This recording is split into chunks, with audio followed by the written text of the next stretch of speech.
All right, are we good? Are we live? I think we are. Hello all and welcome back to the Women's Football Chat Live. We're back with yet more Women's Champions League Knockout Play-off Round action. And it's the second legs this evening. We've already seen 3 of those second legs. Now we're on to the final one and the final side entering the quarterfinals. Will it be Manchester United or will it be Atletico Madrid? Or United hold a 3-0 advantage coming into this game, Harry. Is there any chance Atletico can turn that around? Well, football's a funny game sometimes. Never say never. We have seen stranger things happen in the Champions League before, but it is an uphill battle for Atletico Madrid coming in tonight away at Manchester United, needing to win by at least 3 to send us to extra time. But who knows, if they desperately want to make it into the last 8 and face off against Bayern Munich, maybe they can find a way through. But they'll be disappointed with themselves that the deficit is as large as it was. There were times in that first leg where they could have found a goal themselves or at least not conceded as many as 3, but were United in a commanding aggregate lead, and with another strong showing expected from Skinner's side, it's going to be difficult for the travelling team to get anything from this game, you feel? Yeah, I have to say I agree. I think coupled with the fact Atletico haven't been incredible at this year's competition, I think they've been somewhat fortunate to get to this stage of the competition. It does make it difficult to envision them getting past United this evening, especially needing to find 3 goals without reply. But you never know. Maybe Atletico will pull something off this evening. They did have a load of chances in the first leg they were unable to take, but yeah, it does feel that those were few and far between. United did, I think, had the better opportunities, and you'd expect will have the better opportunities this evening. Well, let's get into the lineups then, and we are at the Lee Sports Village this evening, so we'll begin with Manchester United. A 4-2-3-1 for the Red Devils in goal. It's Fallon, Tullis, Joyce, a makeshift back 4 really, with Lundqvist, Letitia, Turner and Dominique Janssen. In the midfield, Zigiotti partners Hinata Miyazawa, with Nalsund returning to play the 10 role. On one wing, Jess Park, on the other, Melvin Mallard, and leading the line, Leah Schuler. Lots of forced omissions for United tonight. Toon was already out injured, but joining her, Fridolina Rolfo, Anna Sandberg, Elizabeth Turland. It does leave a very bare-bones looking United team. It does still feel good enough to get the job done this evening, though. Yeah, it definitely does. I think that the positives, of course, of the front 4, it's still very, very strong. That's why they signed players like Leah Schuler to come in and be able to add when they are missing the likes of Elizabeth Turland. Front 4, full of quality. They're going to cause a lot of problems for the Atletico Madrid defence tonight. It's the 6 behind them that will really concern Mark Skinner. Not because of the quality, but the fact they've all had to play. And when we're considering that this is still a Champions League tie, looking at the Chelsea game on Sunday, all 3 of Man United's current senior centre-halves having to start from the off tonight is not a situation that they would like to be in. It's not ideal at all. You know, all 3, I think both Letitia and Janssen could both do with a rest. That's not going to happen. And Turner, who's just come back from injury, is now starting back-to-back 90 minutes. Not the situation Manchester United want to be in, but as you say, with the injuries, it's a forced back 4, and it puts them in a very, very difficult position. It's one of those where even if it doesn't affect them tonight, it could definitely cost them when we're looking at that FA Cup tie on Sunday. But yeah, it's a makeshift United team, but has he got the quality to get past Atletico Madrid tonight? Absolutely. So, you know, they'll back themselves to pick up another victory here. Yeah, and you've got to assume that George not starting, that's likely with Sunday in mind. You'd assume she'll start then at left back on Sunday, and she's still only coming back from an injury. But 3 senior outfielders on the bench this evening for United. 2 goalkeepers are Rendell and Patel, then George, Awujo and Vangerheim, their only real options. Anderson also making the bench. I know they're in a comfortable position and they've got a lot of injuries right now, but if it does get hairy this evening, United don't really have much off the bench to change this game. It shouldn't be an issue, as we say, but you never know. If Atleti can turn this around, I just worry about United's lack of options this evening, and it's why we speak about how, yes, January was quite positive, and they're very overloaded now in some of those attacking areas, but there's so many positions in this squad where the depth either isn't strong enough or isn't there. Yeah. There's no depth in a lot of areas, so it is looking like a fairly light United team. And as we move into the busiest part of the season, if they are to progress tonight, they'll be the side in the double set with the most games in March, joint alongside, obviously, with Chelsea. Chelsea have had a lot of injury, but they've got a bigger squad. United's squad not quite big enough to kind of handle all of those fixtures. As for the visitors then, Atletico Madrid going for a 5-3-2 this evening, and there's only one change from the lineup that started the game last week. In goal it is Gallardo, a back five of Fernandez, Perez who comes in for Larry, who got an ACL injury in that game last week, Laurent, Manayo and Medina. In the midfield three it's Boarisa alongside Bartel and Benitez, and a front line of Jensen alongside Sariegi. Where's the threat coming from then for Atletico in this game, Harry? Again, I think we saw it in abundance in the first leg last week. That midfield three is a brilliant composition. I really like how they all come together, and I think that again, Fiamma is a player who had a brilliant league phase. Didn't have the greatest game in the first leg and didn't have the impact maybe we expected, but still looked pretty bright. And if Atletico Madrid are to turn this around in dramatic fashion, she's going to be the player they look for. I thought the front two as well linked up pretty nicely in that first leg a week ago, and they did manage to get the ball down. The hold-up play was really strong, and it allowed them to bring the wing-backs into play and to bring the midfielders into the game as well. And that's what they've got to look to do tonight, Atletico Madrid. Be strong up against Letitia, up against Turner, hold the ball up, look to spin them and get in behind, look to bring the rest of the team into play. And if they can do that, maybe they've got a chance. They need to score early if they've got any hope of turning this around. Early goal will unsettle United and give Atletico Madrid a bit of momentum. But overall, I don't mind sticking. I think I agree with Jose Herrera sticking with mostly the same 11 because it didn't go too wrong last. Yes, they lost 3-0, which makes it look a lot worse. But I think the way they played merited a lot more from that game.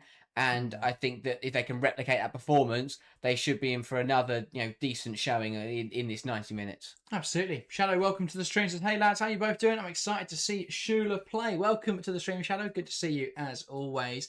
Yeah, I think it's been interesting with Shula this evening. I think Turnham was really well suited to playing against this Atleti side. If they can draw Atletico out and look to spring quickly in behind, absolutely there's space there for Shula to exploit. I just worry that if Atleti are very defensive again, this is not the kind of game I think Shula is best suited to. And that is a bit of an issue because they've signed a striker who isn't suited to many games that United play. And that is a slight bit of a problem, but we'll see how she goes. She could do with a goal this evening to really, I think, get some of that confidence in her game. Hasn't scored many yet for Manchester United. Kevin, welcome to the stream as well. And Laura says, who does the winner play in the quarterfinals? The winner will meet not Barcelona, Bayern Munich, which is going to be a tough game, I think. But I don't think it's out of the reach of United. No. Brilliant team, Bayern, but I think I don't rate the manager particularly highly. So there's every chance they could get something there. Both players taken to the field though, so let's get into predictions. If you're watching along to the show, get involved in the live chat and let us know your scoreline predictions. As always though, Harry, you can kick us off. What is your prediction for this game? I think that United will prove too strong once again for Atletico Madrid, who will give them a good game, and I think that the lack of options for United may hurt them a little bit, but I do think United will come through victorious on the night and strengthen their aggregate lead. I will say Manchester United 2, Atletico Madrid 1. I think that it will be Atletico Madrid to open the scoring through Fiamma Benitez to, again, add another one to her tally in the Champions League. That'll put Atleti in front early doors, and there'll be a few nerves around the League Sports Village that potentially United could slip it up. But I think a good second half performance with goals from Mallard and Park to turn the game on its head. United to win 2-1 on the night and to progress with a 5-1 aggregate win. Yeah, fair enough. I'm going to say United 4, Atletico 0. I think it's going to be comprehensive again for United this evening. I just think Atleti are going to have to go for this game at some point, and that's going to leave a bit of space in behind. And while United probably won't be playing with the same intensity they usually do, because there's no real incentive to do so, I think they can exploit that space. And I think even at 75% tonight, United will probably steamroll this Atleti team. So I'm going to say a Shula brace. I think she could do with some goals. I'm going to say a Jess Park goal, probably a wonder goal. I'll go for a Lundqvist goal. And for Atletico, I will say, I know they're not scoring. My prediction, so 4-0. There you go. Other thing to note for Manchester United tonight is that Letitia is on a yellow card coming into this one. If she is to get booked today and Man United progress, Letitia would be suspended for the quarter-final first leg. So that is definitely something that will be on the mind of Mark Skinner. However, there's not much he can do about it. He's just got to trust Letitia to not commit a foul and to not be booked. She probably should just booted someone in the first leg. Yeah. Get that yellow card cleared off, especially once they were 3-0 up. But yeah, a tough one. That also, interesting, Manchester United wearing their third kit this evening. Atletico Madrid turned up with only their yellow goalkeeper kit. It was deemed a clash for Manchester United, I believe. So United in their third kit. Yeah, that's really poor planning for everybody involved. And then Indeed. with that, the officials have turned up in yellow. So brilliant from everybody involved there. A complete mess of who's doing what. Yeah, very, very intriguing. So, yeah, Atleti are in blue, obviously wearing their away kit, but the goalkeeper shirt being that yellowy orange is too close to United red. So, United wearing their third kit this evening. So, something a bit different. United wearing their third shirt at home. No one's wearing a home kit. It's what a weird Only contest. the refs. Yeah. Shadow up to the stream. Sorry, already welcomed you, but saying, wow, both of you are being very kind. I think it'll be a 1-0 win for United. Laura saying 2-1 United, and Kevin saying 2-0 to United. And they won't even need Taylor Joyce going down, pretending to be injured. No, they shouldn't need much of a tactical change this evening. Manchester United to get us started then here at the Leigh Sports Village. It's now soon from the middle, knocks it back, and we're underway. United leading 3-0 on aggregate against Atletico Madrid. Can they see this out professionally, or can Atletico try and mount something of a comeback? Well, United are coming forwards early on here, and Mallard gets away from Fernandes. The Inter have taken a touch off Melvin. Mallard will be an Atletico throw-in. Yeah, I mentioned it a moment ago. Atletico are going to need an early goal. First 5-10 minutes, get yourselves in the lead, and then maybe something can happen, because suddenly you look at it and go, they need 2 goals in 80 minutes. That's a very different equation to 3 goals in 90. They've got to start fast at Atletico, and of course, any United goal you feel would absolutely kill off any hope whatsoever. Yeah, it was a free kick as well. Sorry, I didn't think there was much contact in that one, but Mallard penalised. It's launched forwards by Atletico, picked up in midfield by Ziggy Otioma. And now Melvin Mallard looking to play inside, knocking it in behind. And Gallardo off her line, just lifting it to the left-hand side. Here is Medina, a player who I was actually quite impressed with in the first leg. Jensen. Now Bartel. Reverse that in behind. Well held up by Fiamma. Jensen. Carries it forwards. Can she get the shot away? Tries to feed Sariegi, who turns and takes aim. Not a bad move from Atletico, but no issue for Taylor's Joyce. Yeah, good start from the away side. Exactly what they need to do. Get the ball down and get it moving quickly. Jensen with a nice ball through, and the angle's a little bit tight in there.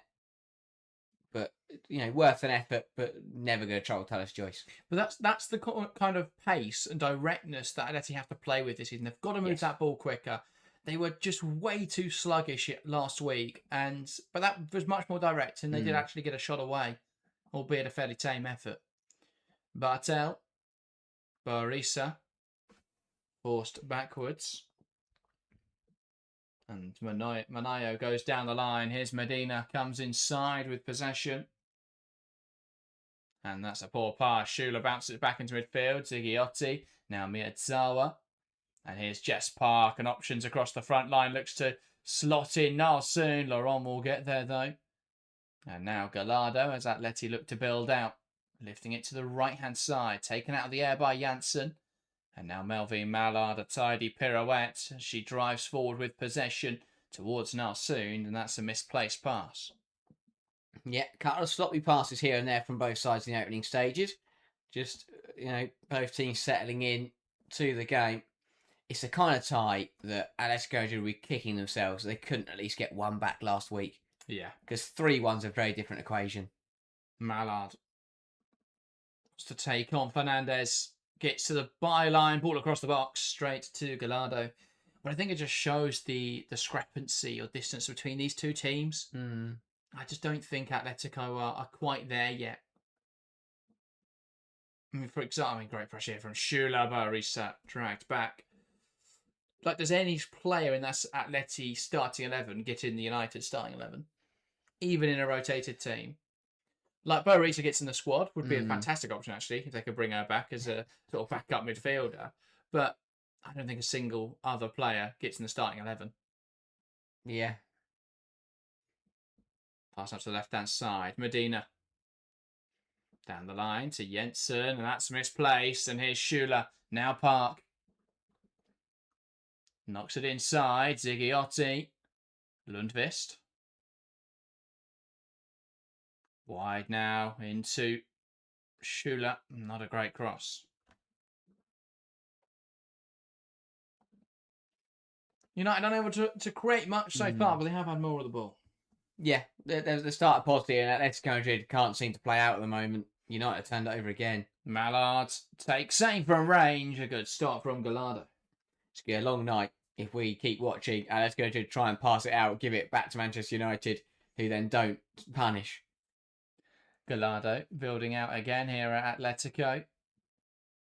Strong in there from Turner. Too aggressive then. That will be a free kick from Atletico. Yeah, throwing herself over the top there, Millie Turner. Yeah, someone who obviously has some work to do to regain her fitness. I think she struggled a bit with the physical side of the game against London City. I think a lot of people glossing over that because she got a goal and assist on return, and that's great for confidence. But I think she needs to have a good defensive display this evening for me. But yeah, rebuilding that fitness is going to take time. Janssen at left back overlapping well. Here's Miyazawa.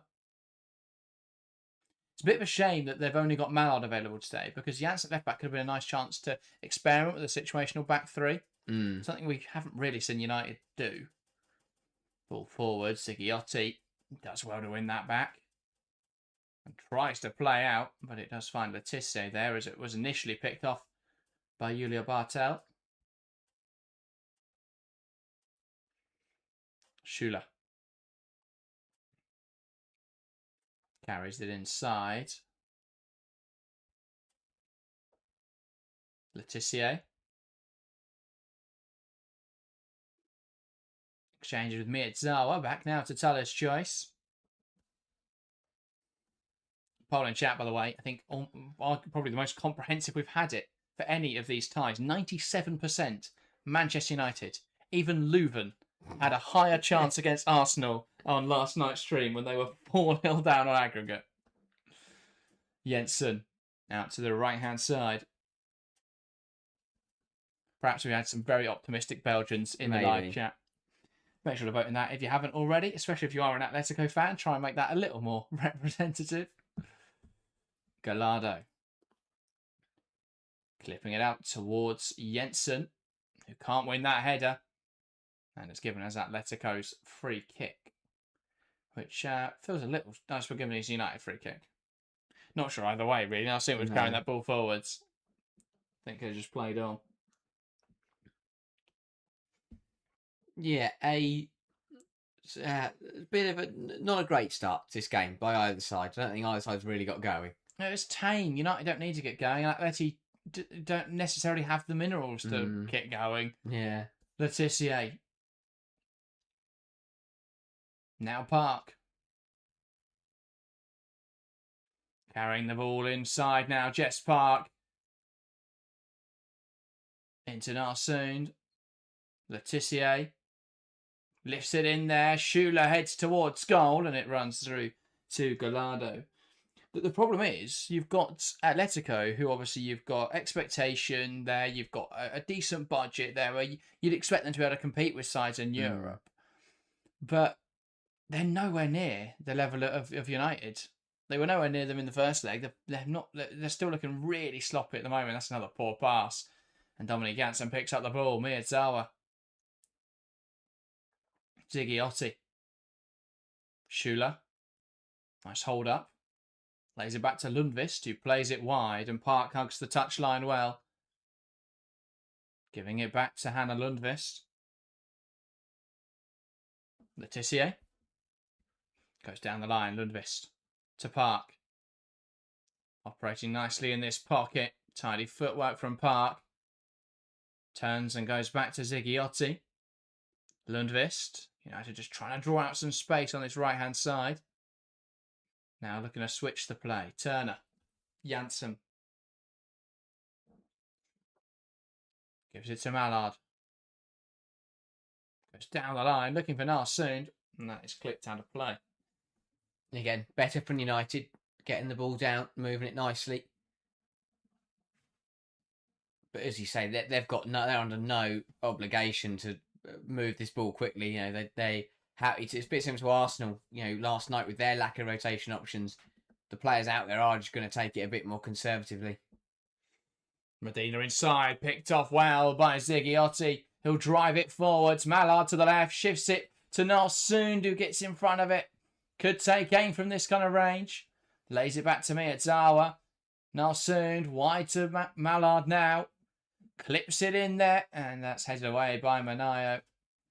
Needs a call there. Yeah. Nalsund shouldn't latch on that ball to let it run. Driving forwards now, Sariegi still carrying this ball forwards well. Turner tries to stop her, shifts it to Jensen. Up against Letitia, cuts in, takes aim. Good save from Talis Joyce, who got down to her left well.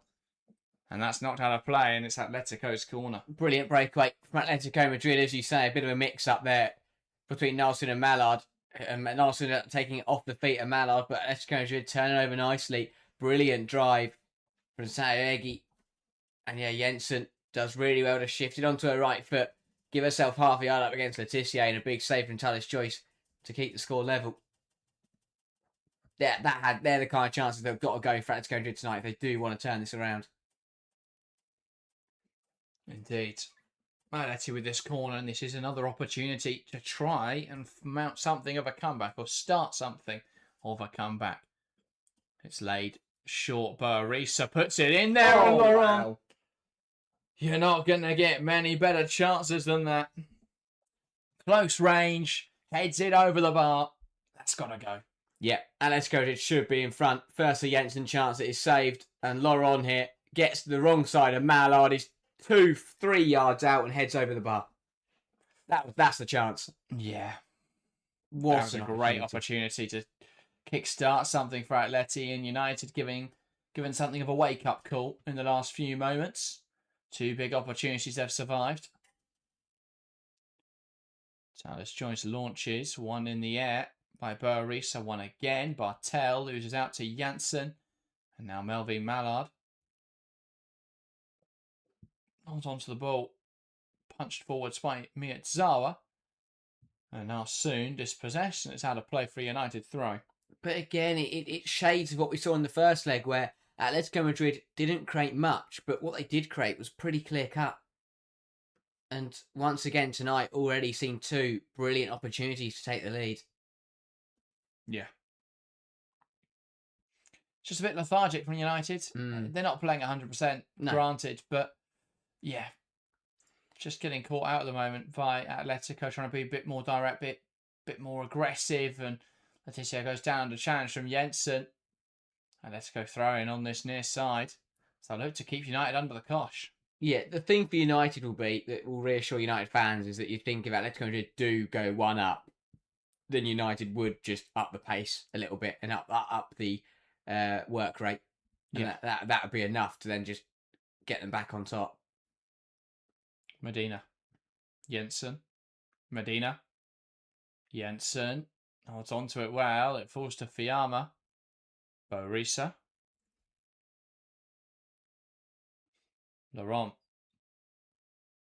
Barisa. Through the lines. Poor pass. Lundqvist picks it up. Now Ziggiotti. Schuler. Turns well. Janssen overlapping. But it's picked off brilliantly by Fernandez, who can carry this ball forward. Alexia Fernandez in towards the back post. Letitia heading away unopposed. And now Ziggiotti picks up the loose ball in midfield. And that's clipped in behind. Schuler chests it well. Now slows down. Shifts it to her right. Leah Schuler. Big save. Falls for Mallard, who tries to create the angle to shoot. Holds it up. Needs support. Now across to Jess Park. Great control. Dancing around, but can't quite find the angle for the shot. And that, a great chance for Schuler to get on the score sheet. Yeah, great ball in behind from Ziggiotti. Schuler chests it down nice, did the right thing, held it up, then looked to blast past the defender. Got it onto her right foot, but couldn't find a way past Gallardo. 13 minutes gone, though, and this game really shouldn't be 0-0. Good chances for both sides to take the lead. But Schuler there, you spoke about tonight being a good chance for her to get on the score sheet, and that was a brilliant opportunity to put United ahead. Yeah, I'm not sure she had to cut that one back. I think she could have tried to carry it forwards, because the defender's not going to be able to win that around you very easily there. But yeah, I think I get what she was trying to do, and she got a good shot away. So didn't do too much wrong there. Fall down the line. Medina. Well, one in there by Hannah Lundqvist, who shifts it to Ziggiotti. Now Park, who's just pulled into this deeper position. Carries the ball forwards well. Mallard wasn't aware that was coming to her, and it's picked off well. Bartel, Jensen, Sariegi in front of her, who turns nicely. Turner, though, does enough. Sticks with her and wins it back. Park, switching the play. Schuler's pulled wide to receive. Flicks it forwards into Melvin Mallard. And here come Manchester United. Mallard up against Laurent. Plays it inside, and, well, that's not a great pass from Melvin Mallard. Ball down the line, looking for Sariegi, headed away by Turner. Janssen. Miyazawa. And now Yulia Ziggiotti. Schuler. Ziggiotti.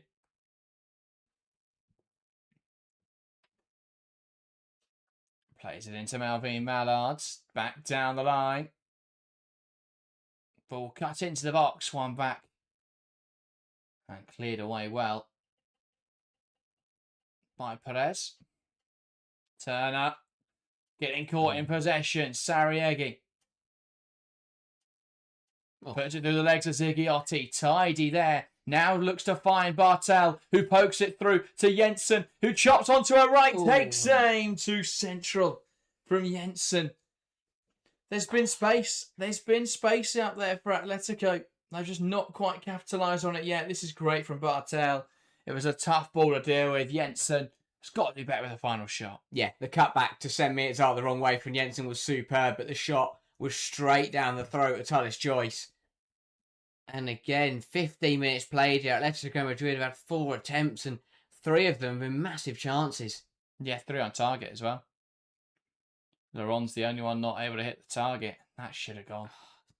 They've had the chances in this game, Atletico. How on earth they don't have a goal yet? It's beyond me. Mallard up against Fernandez. Opening up the body for the shot. Still taking on Fernandez. Lovely footwork, but Fernandez just takes the ball off her. Benitez. Inside to Borisa. Bartel. Who takes it past Lundqvist. Jensen.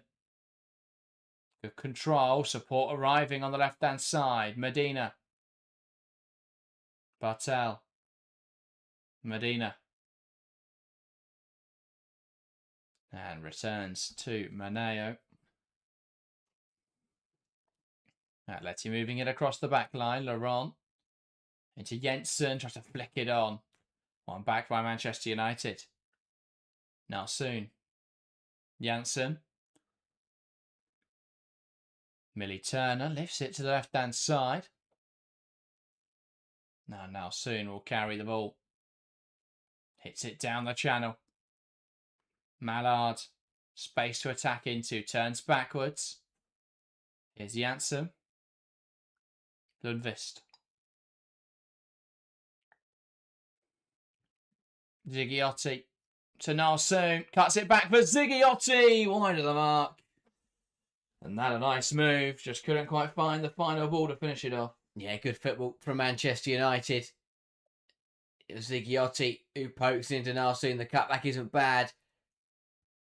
But the United midfielder couldn't quite sort her feet out. And I think she actually ended up kneeing this one, yeah. Comes off her knee in the end and goes past the post.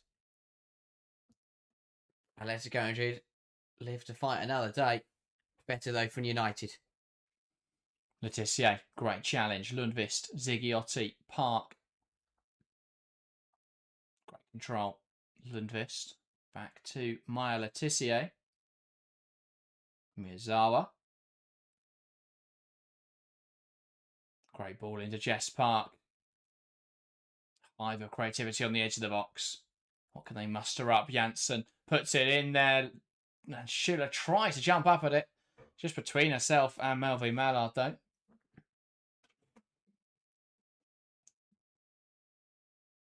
Perez. Benitez. Back to Laurent.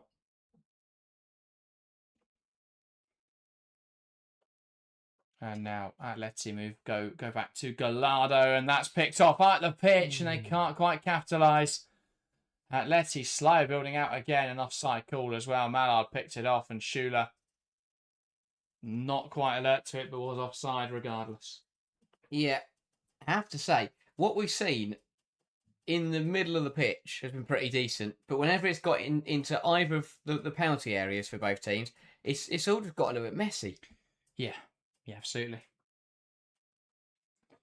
But no, it's been a fascinating first 20 minutes of action here. The question will be whether either side can actually find a breakthrough. Yeah. It's been a very open game, much more open game than I thought it would be. I thought it might be a bit cagey. I thought United might try and shut it down a bit more. Should have tried to put pressure on the ball. She's going to get put for that one. Barreling down Maneo. I mean, just a bit silly from Leia Shula. She's trying to get to the ball. Maneo's trying to block her. Shula just knocking her out of her way. Yeah, that's clumsy because Shula's not getting to that ball in a million years. So there was a nudge there, and then she kicks her. Lumping into her. It's Perez, sorry, not Maneo, but yeah, just nudging into her, and Shula, I think, acting on the frustration. It's been 20 minutes where, again, she's not quite getting that ball. She's not quite getting it together in a United shirt. Yeah. Gallardo to the left-hand side. Medina brings it down well and knocks into the face of Hannah Lundqvist, who will just need a moment to recover. Yeah. Throwing for Atleti on this near side. At that point-blank range, did Lundqvist, but firmed it well. Yeah. Well, she's all smiles in the aftermath, so seems all right to continue. Medina would throw in then on the near side. Goes down the line, headed forwards by Lundqvist. Inside now towards Sariegi, and Turner clears it into Sariegi. Mallard puts pressure on the ball.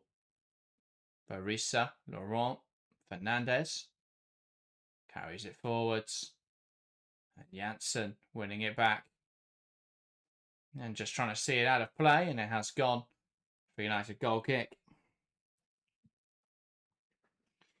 Yeah, fairly even contest so far. Well, they're taking this. If you are new to the channel and enjoying the show and haven't yet hit subscribe, make sure to do so. We are closing now on 7.9k. We have a goal of hitting 10,000 by the end of the season. So if you want to help us out trying to hit that, make sure to hit subscribe. United with this goal kick now. Tyler's choice lifts it to the left-hand side. That bounces through. Mallard picks up on the loose ball and clips it in behind now. Nalsoon, can she get it under control? Does well. Loose touch, though, and Gallardo gets there. Did everything right until that heavy touch. Yeah. Oh. One high by Mallard. Takes aim, and it's saved by Gallardo. Spilled out. Laurent will clear it out. But yeah, on that Nalsoon chance, does everything right until the heavy touch. Yeah, really good for Nalsoon. The run was perfect. The ball to her was nice. And the initial touch to get away from the defender was good. But the second touch, a bit heavy. And it just allowed Gallardo to come out and claim it. And that's for Mallard's shot there. Just a bit of clumsiness playing out from the back again from Atletico. Lundqvist, Miyazawa. United probing once again. They won it high. Letitia, Miyazawa. And now Lundqvist. Carries it forwards. Options in the box. Back to Park. Lundqvist. Blocked away. And Jensen will pick up on that loose ball. Nice turn from Julia Bartel. Inside to Borisa. Fiamma wide to Medina. Down the line, looking for Jensen. And that will run out of touch. And smart play from Maya Letitia. Yeah. Well, about halfway through this first 45 now. And it's 0-0, which is probably a fair result. It could equally, both sides could have scored at least 2. So, yeah, it's a difficult one. Both sides have had opportunities. I mean, on the whole, I think Atletico Madrid will be sat here thinking, how on earth they not scored across the 2 legs? Perez down here, lost that duel with Shula. But does get a free kick afterwards. And I think referee just reminding Shula she's on a yellow card. Yeah, they're just having a conversation. Referee wants to talk to Perez. Not sure what about. Yeah, Shula just needs to rein it in a little bit. It's been going around quite aggressively. Already picked up a yellow card. Last thing United need. That is the only thing that makes us a little bit more nervy. Because, yes, they're going to have chances we haven't scored. If United would go down a player, very different game. Ball in towards the area, headed away by Letitia. Bartel picks up on the loose ball. Turner in a position to turn it over. Fernandez. Now it's with Sariegi. Cuts inside. Jensen blocked brilliantly by Millie Turner. Another great chance for Atletico, this time thwarted by the United centre-half. Yeah, big block from Turner. Once again, though, United under a little bit of heat. Good move from Atletico Madrid. Sariegi's shot was blocked by Ziggiotti. Falls nicely for Jensen. And again, Turner stands tall to block it. But United, with a bit of body on the line defending, in passages of this game. Indeed, Atletico with this corner. Ball into the box, headed away by Schuler. Kept alive here by Sariegi. And that's headed away well. Fernandez. Borisa. Trying to create the angle to play that forward pass. Bartel. Miyazawa cuts it out. Not soon.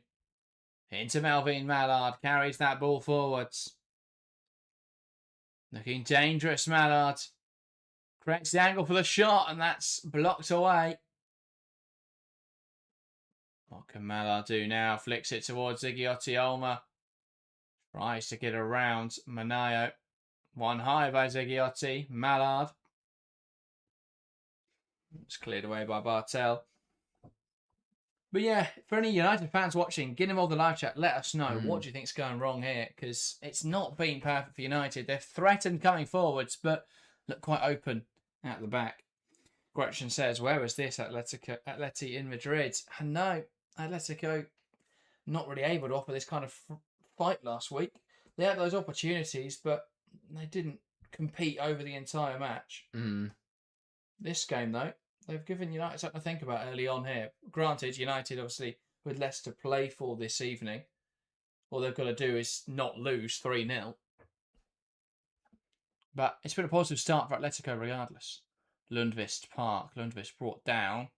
Advantage played. Ziggiotti coming inside. Can she find a forward pass? Shifts wide to Janssen. Delivers it in there. Head away by Perez. And now Borisa, who looks to find Jensen, who chests it down into a midfield area, but Miyazawa wins it back. Now Lundqvist.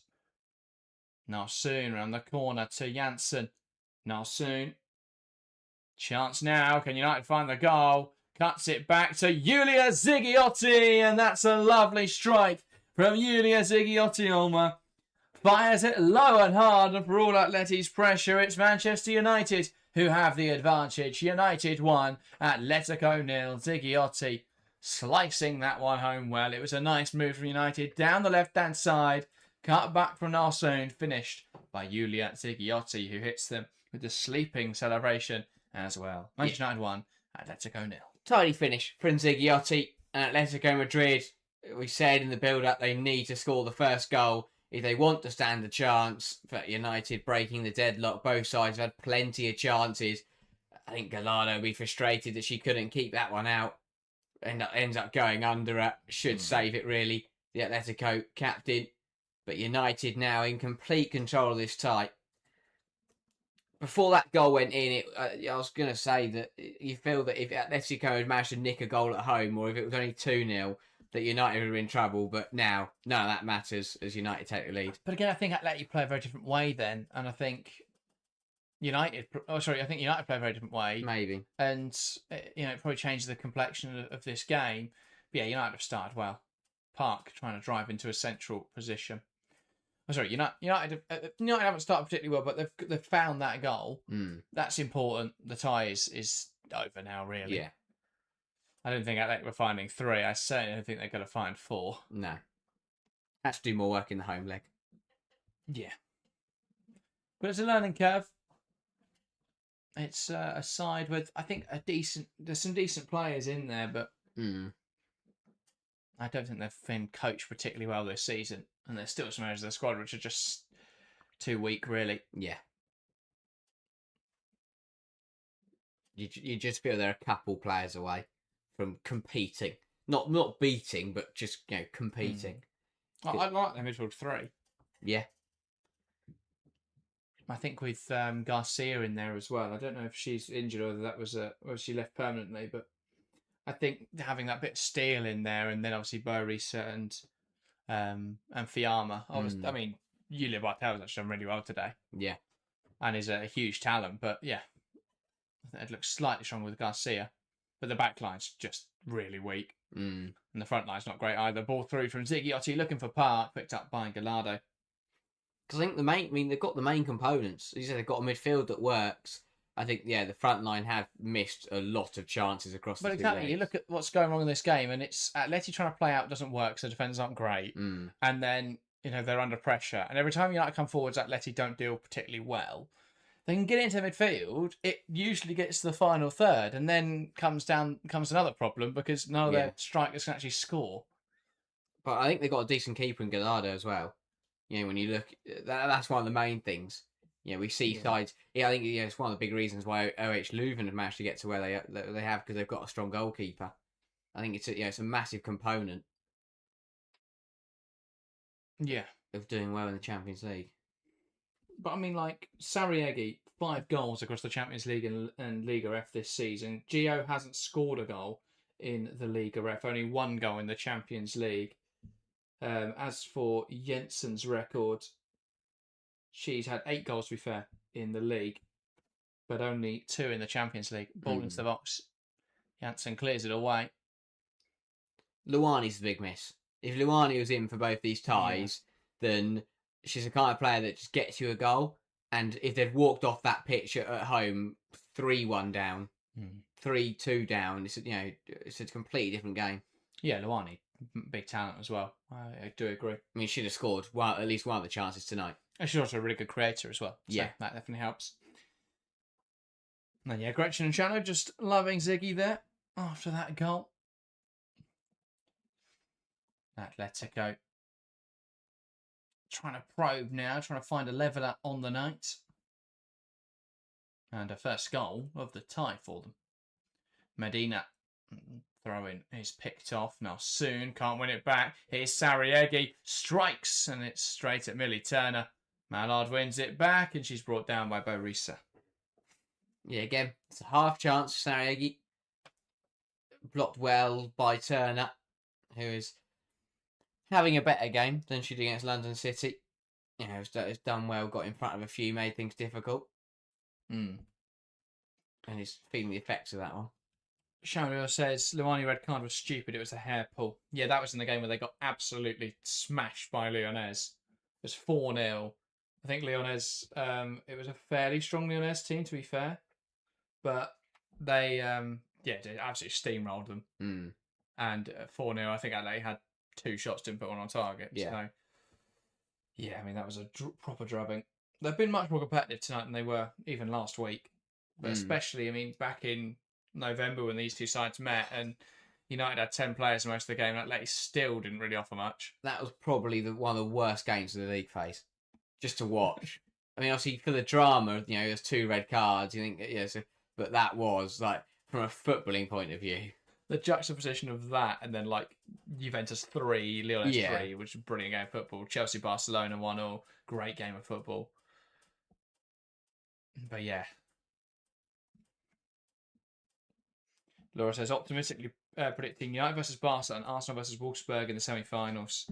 I think it could be the opposite of all of those. Yeah, yeah. I think it's more likely to be Chelsea versus Lyonnaise and... Not Real Madrid, but it's going to be Barca. And Barcelona. Yeah. Oh, sorry, yeah. No, I didn't realise it said United versus Barca. There is not a chance Real Madrid beat Barcelona over 2 legs. It's just not happening. I just love the thought of watching Mark Skinner play against Barcelona. I don't think he's going to play. Well, not, yeah. Subs himself on. Give himself 5 minutes. Fancy a cameo. But no, that would be amusing. Yeah. I also think it's the only time for a while that we'd be able to say that a game between Barcelona and a team managed by Mark Skinner, but that team with managed by Mark's going to have a better manager. Yeah, that is true. Also, I depends how highly you rate Pere Romeo. I think Barcelona are opening up the new camp, The new camp. The new camp. For the Champions League knockouts. Letitia lifts it in there, header towards goal, wide of the mark. Isn't it like pretty poor though? I've seen a lot of people complaining about that because it's not been done very well. They rushed it. I think they did a trial game and there were lots of problems. Oh yeah, well that'll be good then. If it doesn't rain. Mark Skinner's the first man to win a game at the broken new camp. Just sits down on the subs bench, it falls down, goes through the seat. Sariegi, good hold up. Back now to Maneo. Sariegi dropping deep. And Laurent slips, and a chance now. Mallard coming forwards. Park on the edge. Lifts it towards the back post, searching for Schuler. And not able to find her. Yeah, should have taken more advantage of that. Mallard. Laurent losing her footing. And Mallard, I mean, it was quite wide of the goal. And Laurent did well to recover, but United could have used that a bit better. Yeah, Chaminade says she's got a temper. She grabbed Kelly's neck and kicked out on Sandberg. I mean, I assume you're talking there about Luani, but that could also be Katie McCabe. Ball lifted forwards from Perez, and that's one back in there by Letitia. And now Mallard brings it down well. Turner, Miyazawa, Ziggiotti plays it wide. Ziggiotti sends it forwards. And Mallard unable to bring it under her control. A poor pass out from Perez. And not soon. Feast Schuler, just too much on it. She can't quite keep it under her control as it just spins away from her. Chances just keep coming and going for Leah Schuler. She's got to get a goal tonight. They've had so many opportunities. Yeah. Even if they get a penalty or something, just give it to her. Yeah. Yeah, Letitia doesn't need more goals. I don't know. I do have her in UWCL fantasy. So. Oh yeah. Actually, I don't think I do anymore. Rubbish. Yeah, no, give it to Sheila. Knocks it wide. Back to Laurent. Carries it forwards. Borisa. Manayo plays it wide. Medina delivers it in there. And that headed the wrong direction by Sariegi. And now Lundqvist. Into Jess Park. Knocking it down the line. And Schuler will give chase. And she will get there. Perez manages to win it back. Clips it back up the line. Now Jensen. Inside to Medina.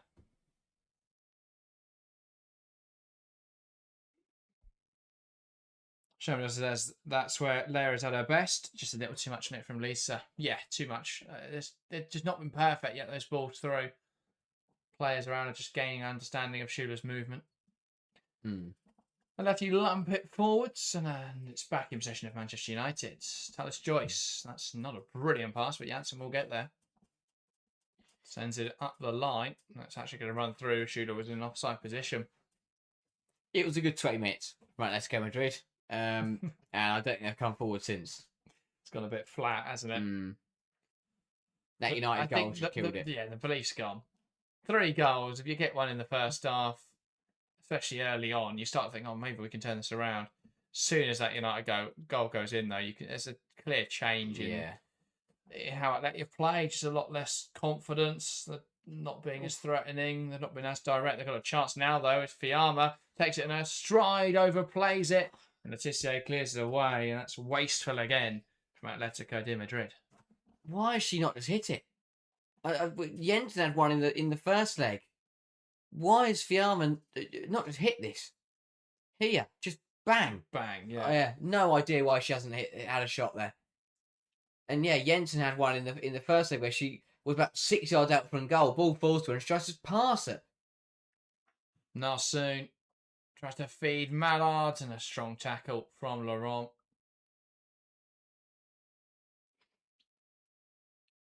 Borisa. Knocks it wide. Janssen wins it back well. Here's Mallard. Park.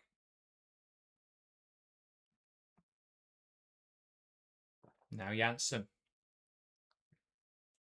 Jess Park. Comes inside with danger now. Jess Park lifting it into the area. Headed away by Perez. Miyazawa trying to create room for the shot. Lovely footwork from Miyazawa across goal. Saved well by Gallardo and knocked out of play. Corner for United. Brilliant from Miyazawa. Lovely feet. She had to evade 2 tackles in there that would have been penalties. Really good. Just gliding through bodies. And the shot wasn't a terrible effort. Well saved by the foot of Gallardo. But yeah, lovely drive from Miyazawa. United are going to miss that in March. Indeed. And then midfield with no Miyazawa, no Toon going into a League Cup final. I'll be very intrigued to see what they do at Ashton Gate. You'd assume it could be an Awujo Nar soon. Zigiotti midfield 3. They could put Park in the 10. Speaking of Jess Park, that was an incredible goal. Picks it up on the edge of the box, and Jess Park unleashes a shot of the highest quality.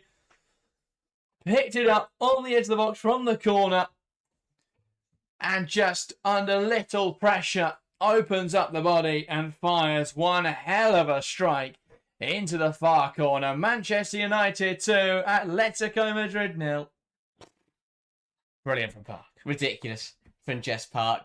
Comes through on the edge of the area and just smashes it into the top corner. Brilliant quality. No one goes with her. She just drifts out. Touch is good under no pressure whatsoever. It's a great strike. What a hit. Absolutely brilliant from Park.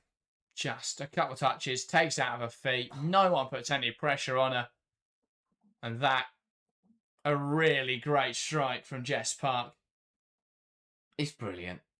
But what do you expect when you give a player of her quality that much time and that much space? Did you not watch the game on Sunday where she just carried the ball 30, 40 yards and then smashed it to the far corner?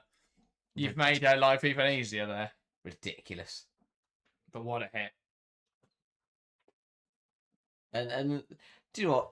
LH Leuven put a better fight across 2 legs against Arsenal than Atletico Madrid have. That's why I said 4-0, because I wanted them to have a more comprehensive scoreline than at Arsenal versus Atletico, Arsenal versus LH Leuven. Janssen. Not soon. Park. Dispossessed in midfield. Fiamma. Jensen. Sariegi comes back for an offside position. One back in midfield by Park. He can't quite hold on to it. Here's Bartel. Cutting inside, out towards the right-hand side. That ball flicking up in the air. And that will be a goal kick. Alex says, I think Jess is now much better since joining Skinnerville. Hard to bench her even for Serena. Well, I think it's going to be difficult in the England team because she could fill that right-wing function the same way that Lauren James does. But it's very difficult. I don't think Jess Park's a better player than Lauren James. I don't think that's a biased opinion either. I'm sure there'll be United fans, well, rational United fans that agree with me on that one. But I think you can probably fit James in that left 10 role. But then I don't see Serena even getting, taking Ella Toon out of the team. Yeah.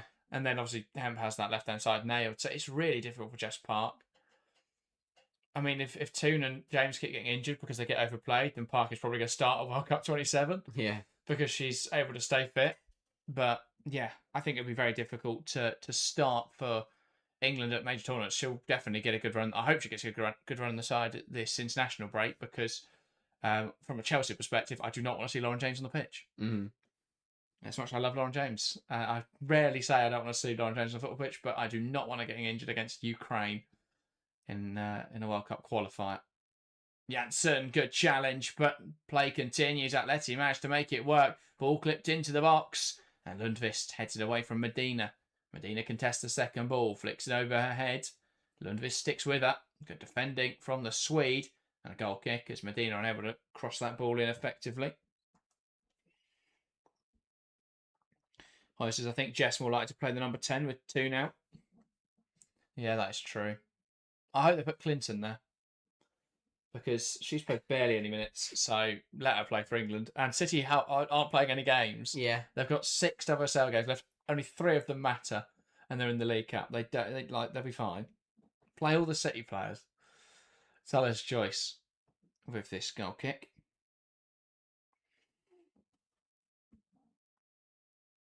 Ball goes forward from Tullis Joyce, bounces through, Mallard heads on, and now Schuler. Ball through into Mallard. Cut back now, and there is an offside flag. That will be Atletico free kick. But it's just it's just position for England that they're absolutely they've got too many players. It's a luxury problem to have, but you can't possibly fit Toon, Park, James, Clinton all into the same side. Yeah. It's a shame none of them can play right back. It'd be great if they could all play right back, yeah. But no, all elite teams have one position. Apart from Spain, because they've got 11 players to play passer and none of the others get to play. A minute of additional time in this first half. Atletico trying to find at least a goal to spare this from being a whitewash, really. No side has failed to score yet in this knockout playoff round. Even Leuven bagged a goal after Push Dai found a goal last night at Meadow Park. Juve, of course, found 2 in the first leg as they were knocked out. And Paris FC, likewise, 2 in the first leg. Ball headed forwards, claimed well by Tullis Joyce. No, another wasted set piece by Atletico Madrid there. Shadow says he'll play left back. Probably Greenwood, as Alex says, because Neve doesn't get any minutes. Or Neve Charles also injured. But United go long, and that is the end of the first half. Manchester United 2, Atletico Madrid 0 at half-time. A comprehensive scoreline so far from United.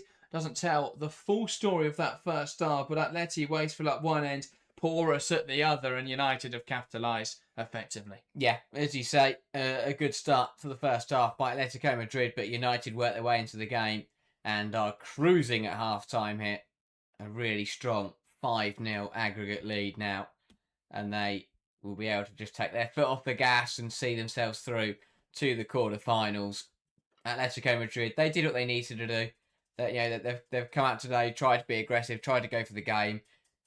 It's not paid off because they didn't take their chances, and now they go into half-time miles behind Manchester United. Yeah, absolutely. It's another performance for Atletico where they've had fleeting opportunities and not really taken them, and have then been punished. It's the same issues that seem to plague them. Their defence cannot contain United's attack, and their attack cannot threaten United's defence. The midfield battle's been fairly even, but even so, too much space afforded on the edge of the box for both Zigiotti and Jess Park, and they both were able to find goals from that same sort of range. Park a lot further out, of course, but and probably under less pressure, but and a much better strike. But still, similar kind of goals, cutbacks from United that were coolly dispatched, while Atleti's defence stood and watched and didn't really put enough pressure on the ball. But yeah, it just seems the story of Atleti's season. They've had slightly more possession in this game. It doesn't really feel like it. The amount of times they've gifted the ball away. 10 shots to United's 11. The key difference, though, Atleti 3 shots on target, Manchester United 7, and 1 big chance from United, 0 from Atletico. So yeah, it's just been one of those games. We've not really seen Atletico. They've had those opportunities, but we've not seen them. We've not seen them take them, and we've not seen them use that as a sort of boost and a motivator. We've not seen them take inspiration from those fleeting opportunities they've had and really kick on. Yeah, no, they'll be really disappointed they haven't scored in this game. I'm surprised to hear that they haven't had a statistical big chance, because I'd look at some of those in there and say that they were pretty big opportunities. But it's very similar to the first leg, where they've had their chances to score. They haven't been great chances, some of them, but that's at the end of the day, when you're playing underdog football, when you are the weaker side, you have to take your chances when you're on top, and they've had opportunities. I mean, to be in double digits of shots against Manchester United, you have to take at least one of them, because if not, you are going to get punished. That's exactly what's happened. When you're the second best side and you've got the less quality, when you get opportunities, you have to take them. They didn't take them in the first leg, got punished, came in tonight with barely a hope of turning it around, and then exactly the same story. They've had chances, not taken them, and United have gone the other end and punished, and they'll be kicking themselves for it because the quality in the final third has massively let them down. Because they've moved the ball nicely in central areas, they've had quite a bit of the ball, they've done pretty well, and yet again they've missed some chance. They've missed chances that they're not, as I say, they're not great chances, but when you are playing underdog football, they're good enough chances that they have to go in and you have to take them. They didn't do that, and they've been royally punished for it. It's one of those where with clinical players in the front line, this would be a completely different aggregate scoreline. Yeah, of course. I think, I still think they've conceded as many as they have, but I think that they've had opportunities they should have taken. They've not really taken those chances. I think United are taking a bit of a liberty with how they're defending and how they're setting up in this game because there's no threat. The amount of times that United have sort of given up some big opportunities, it doesn't seem as much urgency to get back in and deal. And Atleti just overplay and United get back in and they make those important challenges. But yeah, they've had opportunities across both legs. I remember one in the first leg where Letizia got it horribly wrong and it fell very kindly to Jensen. And rather than just scoring, she tried to square it and then fired it straight to Letizia. United fans thought that was incredible defending. But, I mean, it was just again, another poor decision. And we've seen so much of that from Atleti in the final third. It's just been wasteful, really. Sarriegi, I think hold up is really good. Decent carrier and great at sort of winning those duels. But the final finish just isn't there. The link-up play really isn't there. Not a forward who can cut it in European football. Fine for the Liga F. There's a reason this season that she's got 3 goals in the league and 3 assists. But I mean, even then, you want that to be a lot higher in the Liga F. But yeah, I just think they've been poor. Jensen similarly struggled in this game. There's a reason she hasn't got many goals in Europe this season. While she's thrived in the Liga F, just don't think she's physical enough. You sort of need a combination of Jensen and Sarriegi and add some ability to score, and you might get somewhere. But yeah, neither of them are really good enough in front of goal. Neither of them have that instinctive ability to find the back of the net, and it's just a lot of shots that are not quite good enough. Yeah, exactly that. I think that when you're going up against one of the best goalkeepers in Europe right now, you've got to find a good strike to beat her. And even the shots they have got on target, they've been straight at Tersh Joyce, have made it easy for her. And I think that, I mean, the one to deny Jensen early on was a good save. And, they are still good saves. But as I say, when you're going up against someone of Tersh Joyce's quality, you've got to do more. Got to do more to make her work. Got to trouble her and make it difficult for her to stop. And I think there's just too many chances where they might as well just pass it back to her. And they've wasted opportunities, and Tersh Joyce is then able to claim it, and United then hit them while they're caught up high. But yeah, they've been just the quality in front of goal. It just isn't there, and when you don't take your chances against sides like United, they're going to absolutely punish you. Yeah, Laura says really highlighting the difference in quality of these two leagues. Well, it's been obviously United have had a very decent season. Atleti have had that big drop off. They're 6th in the division, which is incredibly poor for the Liga F. I think it would be a better representation if we played 11th versus 11th, because Liverpool would absolutely smash any side in the bottom half of the Liga F. But there is a big difference between the two leagues. Barcelona have monopolised that division. Yeah. The rules, the PSR rules out there, and the lack of investment in the women's game doesn't help. But there's almost a view from a lot of owners and a lot of the teams out there that what is the point of putting loads of money in, because Barca have the best squad. They've already developed the academy and stuff, so they're there. You're not going to topple that now. So yeah, we're just seeing a lot of sides that haven't really got the investment, haven't really got the coaching. But yeah, Shadow says, I see your point, guys. From a United perspective, I'm very okay with Atleti not troubling us in the second half. Oh yeah, of course.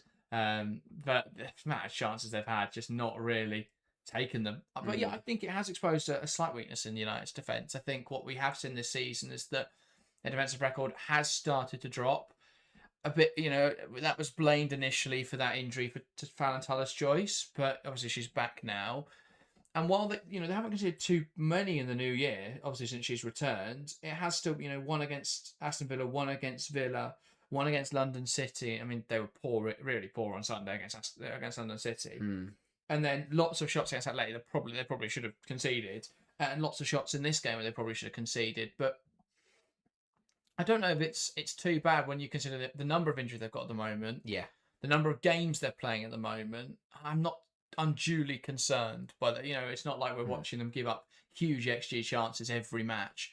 But there is that slight little thing where you go, well, they are giving up quite a lot of shots. They are conceding a couple of goals now where you'd want them to perhaps be a little bit tighter at the back. But, I mean, again, you think about how that could translate into big matches, but we know United play completely differently in big matches. That game against Bayern will be a shutout. Just sit on the goal line and try and kill the game off. The game on Sunday against Manchester United will probably be against Chelsea, sorry, it will probably be a very similar kind of game where they're going to try and shut the game down. The League Cup's going to be fascinating because you can't just draw it 0-0. But you can draw 0-0 on a penalty. Yeah, that's true. Maybe and you can do that in the FA Cup. So, I'm really intrigued to see how Skinner will play in those big matches because I think they've kind of, in that aspect, they've got away with it a bit. They managed to get Atletico Madrid because I think that if it was someone like, we look at the other knockout sides and you look at the other sides they could have faced, if it was a side that gave them a bit more of a challenge or were closer in quality, would Skinner have just played it safe again? Where does Skinner's line, where does he draw the line from either playing it safe or being the positive team? That's what I think. Obviously, it's more cut and dry than WSL because you go, well, the other big three teams, or even Tottenham now, the rest of the top five, and then just everyone else below, you're the bigger side. But in Europe, I think that's a bit more of a grey line. And I think that Bayern Munich will probably be a shutout, and obviously, I think every game now, from now on for United in the Champions League, will be a defensive and conservative performance and look to play on the break. And whether that works, we'll have to wait and see. Because there's one thing about Bayern Munich, they're not very good at breaking people down. But we'll see how that plays out. I mean, they did very well against Arsenal when Arsenal decided to just stop pressing and... but there's a difference between sitting deep and just stopping. Oh, yeah. Stop pressing and stop struggling build up. What a turnaround that was from Bayern. I think that'll be a really good contest. I think Bayern's squad is stronger than United's, but I'm not a massive fan of Jose Barcola, so we'll see how that one plays out. But work to do for United to get up to that level you still feel, and I think that's the point of frustration that people feel with Skinner, is that there's been all this investment. It's been a few years now where they've been the sort of nearly in that top bracket. What do they need to take that jump? Well, they've got to be bolder. I think that Skinner has got to back his side now in the bigger games. And I think that because it just sets that message, doesn't it? Every time you turn up in a title game and United are the ones getting behind the ball, sitting defensive, already assuming themselves to be the underdog. And I'm not saying that he shouldn't, I don't mind a manager playing conservative in those bigger matches, but there's a difference between playing conservative and playing for a draw. And I think that's what they've done. I look at the Chelsea game at the Leigh Sports Village, the Arsenal game, where they just played for the draws. So, as simple as that. And they got them, but, that you don't win the league by drawing to the other. Look at Man City, for example, this season. You don't win the league by drawing to your title rivals. You win the league by beating them. And, they've lost games to Chelsea and Arsenal, but then they've cancelled that out by beating them in the other matches. Whereas, United, they've already fallen to a loss to City, and if they draw, then they over the course of the season they lose out. So Skinner's got to start backing his side in the bigger games. They've got to try and play like they are a big side, and try and go into the games and try and play their own way rather than playing in a way to set up to nullify the opposition. Well, I mean, there's always an aspect in those big matches of playing with a very specific game plan in mind, because you always want to try and get some sort of advantage over that specific team. But I get what you mean. The next 6 games for me define United's season, because a positive run through this next 6, and they're Champions League semi-finalists. They've won a League Cup. They're into the FA Cup quarter-finals.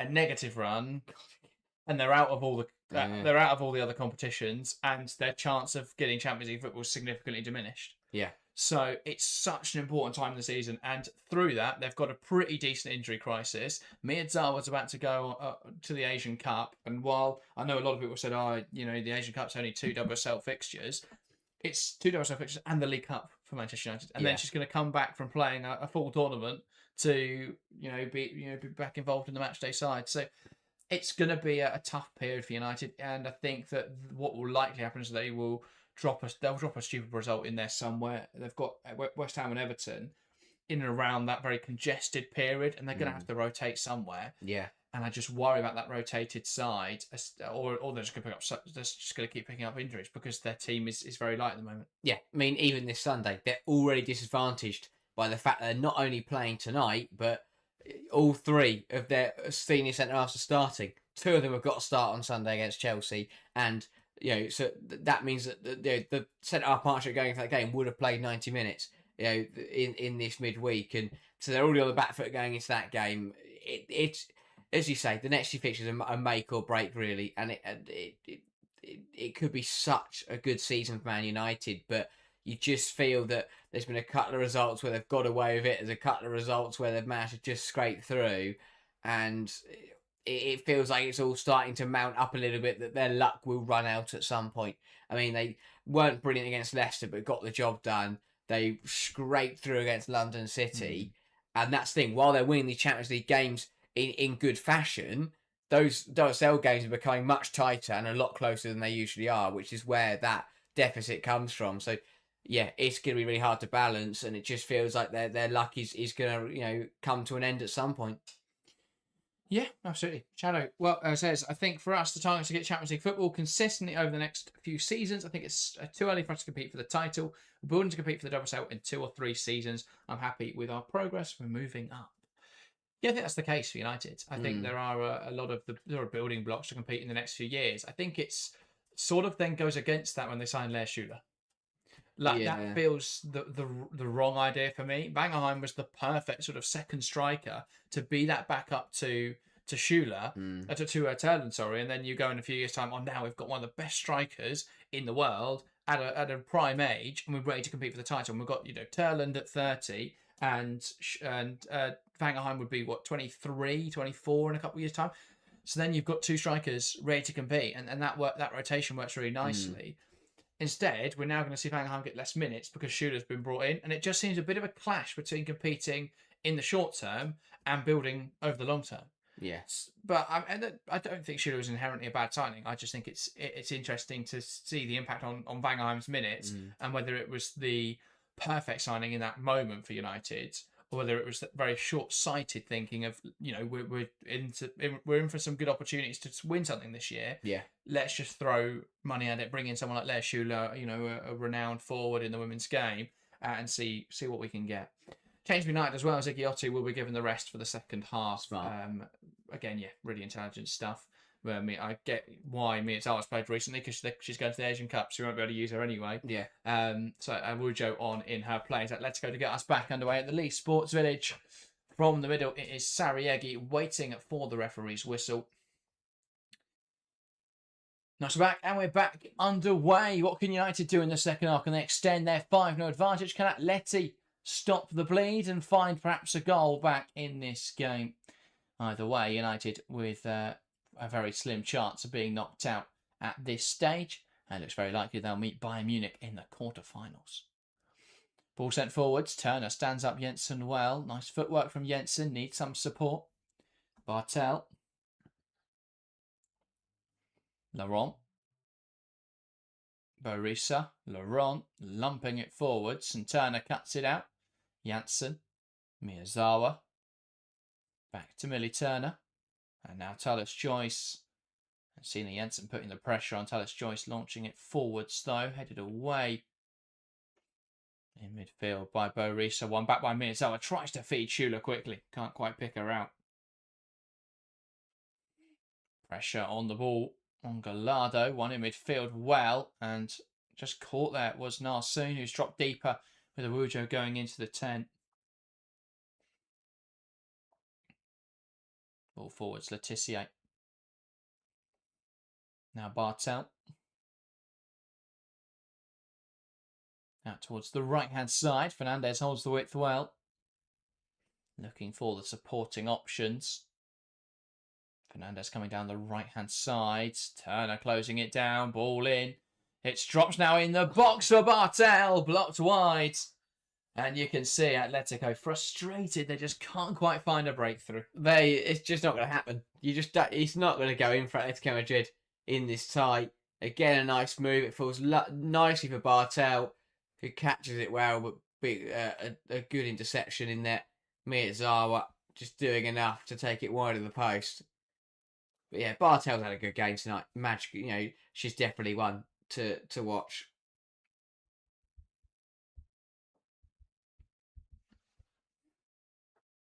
Ball played short. Bartel. Manayo headed on, but it's cleared away. Only as far though as Fiamma. Now Fernandez. Ball in there and headed away by Turner, and United will look to break away. Hinata Miyazawa trying to send it forwards. Cut out well. Kept alive. On the left-hand side by Manayo. Ball through the lines, looking for Sarriegi. Turner stands her up. Sarriegi coming inside. Lundqvist with the final action to win it back. Yeah, again, Sarriegi can't quite trap that ball. And Jensen battling away with Lundqvist and concedes the throw. But, yeah, not a bad start to the second half for Atletico Madrid, but I'm sure they want a goal. They want to get a goal to at least get something on the board.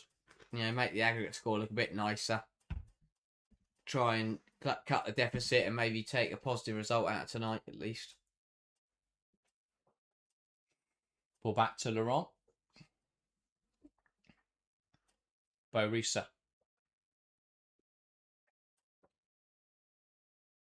Now to the left-hand side. Ball clipped forwards, brought down well. And shielded out of play by Lundqvist. I believe as well with United getting through, I don't think we've seen any of the quarterfinal ties played in the Champions League yet this season. Mallard on the left-hand side, cutting in. Now shifts it to Schüller. Ball across the box, claimed well.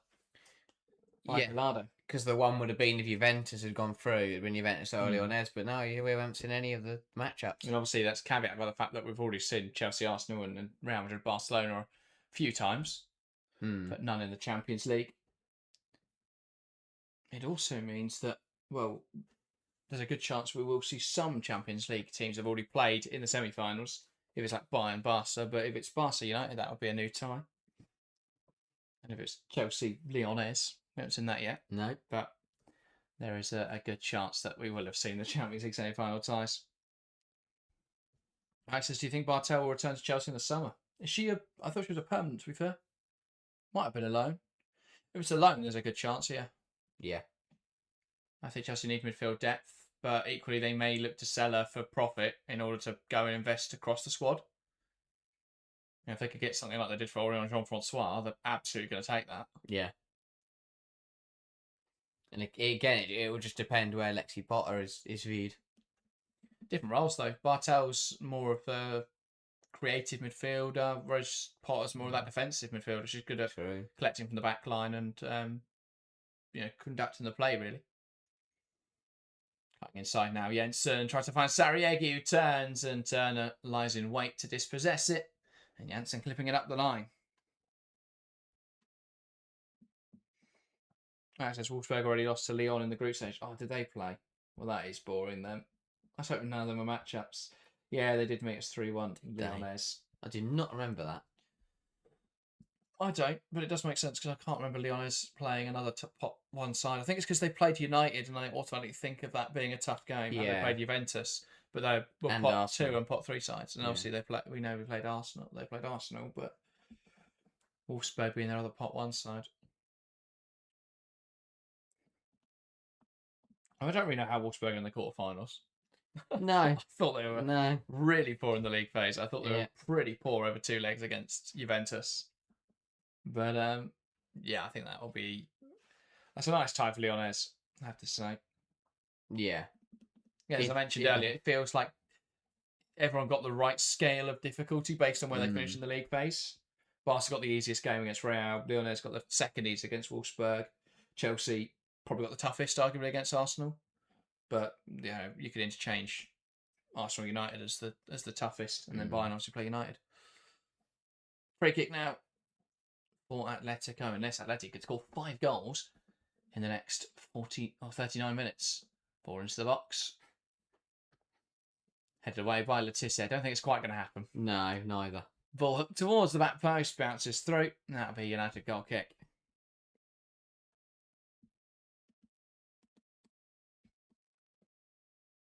But yeah, it's a shame. I think these games, I mentioned this on last night's stream, would be better as one-legged affairs. Yeah.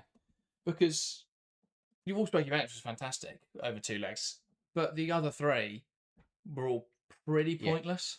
And the fact, with the fact you got extra time penalties, no one would have complained if last week Juventus Wolfsburg had gone to additional time and then potentially to spot kicks. And you can still split them over 2 weeks, and it would reduce the load for all of these teams who already have a lot of games. Yeah.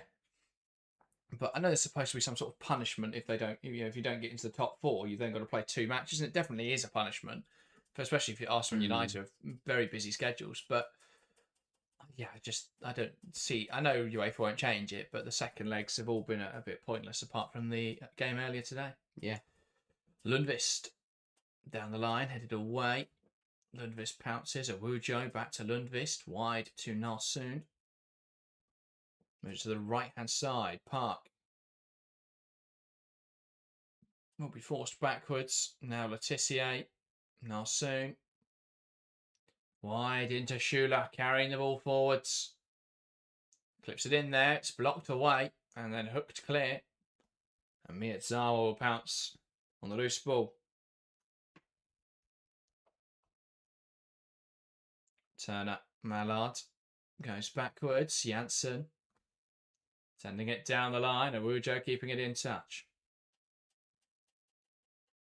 What can she make happen here? Tries to come inside. And it's won back well by Atletico. Johannes says, Bayern vs United is such a storyline moment with both Schüller and Ulmer meeting their old home in the knockouts. Yeah. I think, it's going to be a good one for those reasons. I think it'll be a really close game. Yeah, definitely. I think both their strongest 11s are very even. I just think United obviously have a lot of injuries, and I don't think Bayern's manager's very good. But I mean, they're walking the league, so you must be doing something right in that regard. Sharon says, the Paris FC game was unfortunate red card. Yeah, that probably would have been closer without that, to be fair. But Ash reminds us the Europa Cup also has 2 matches in the final. Indeed. I just hate that. They could have a proper fully fleshed like Europa League, and instead it just seems a bit of a half-assed competition that no one can watch. Yeah. That's a 2-legged final. Change here, Ellen Vangerheim to lead the line, then Lea Schüller departs. Another tough evening you feel for Lea Schüller. Yeah, that feels unnecessary, but I guess Schüller's probably going to have to start Sunday as well. But would you not? I mean, maybe you couldn't really convince the player, but if I'm Mark Skinner, you don't need to rest Lea Schüller. I'm looking at my centre half, my back line, I think I need to rest. Could you not just tell someone to do a job? I'm not saying put Ellen Vangerheim at left back, but that's what I just... Yeah, and Narsoon at right back. Yeah. And then drop Awujo and then just put Vangerheim into the 10. Like I think that, yes, their options are low, but I think Skinner, you've got to get creative at that point. I think the other issue is you've obviously now got you've got 3 centre-backs on there. Oh, a big miss. 4 balls at the back post there. And that was a rash shot from Sarriegi. Yeah. Another good chance, and that has been blasted well over the bar. Well worked by Atletico Madrid. Maybe this is why you don't start putting players in weird positions. But, yeah, got to do much better with that. But yeah, I just think that, when you've got so limited options, making, like-for-like changes isn't really going to help you. No, true. Just bring Anderson on and see what you can do at right back. Welcome to your professional day. What is the position? Striker. Oh, yeah. Because what they needed was more strikers from the youth academy. You're the only youth player they managed to find or strike. And is it Kayla Drury? Also a striker. Maybe they kept Kira Barry. They could have all strikers. Ball play through. Vangerheim tries to get there, and good goal kicking from Gallardo. Bang on, I think could have tried for that a bit harder. Yeah. Yeah. But yeah, you could put Nalsoon at right back. You can drop Park deeper then, or drop Awujo deeper. Yeah. I mean, obviously, I'd expect to see George for Janssen, or it would be George for Turn, and then Janssen goes back into the back line. But they should have put themselves in a position to do more changes than that. I would try and rest Janssen or Laetitia because she hasn't played continuously and will probably play 180 minutes over the internationals. I'm surprised. I'm so surprised she's gone. I don't know why Mark Skinner hasn't. She's the only fit centre half, and she wants to try and nail down that spot for England. True, but it's just a difficulty when she plays every game because they don't have another centre back. I don't know how they didn't buy centre half in the summer. I get it. I don't know how they didn't then buy centre half in January. Yeah, I'd love to. I mean, that can't be Mark Skinner's decision to only have 3 centre halves. No, surely not. But they like midfield, like a centre back. But they've got loads of strikers. I think we'll see that in March when they're going to have one central midfielder who's good enough, really. Awujo. And that is blocked. And now Atletico will try and build out.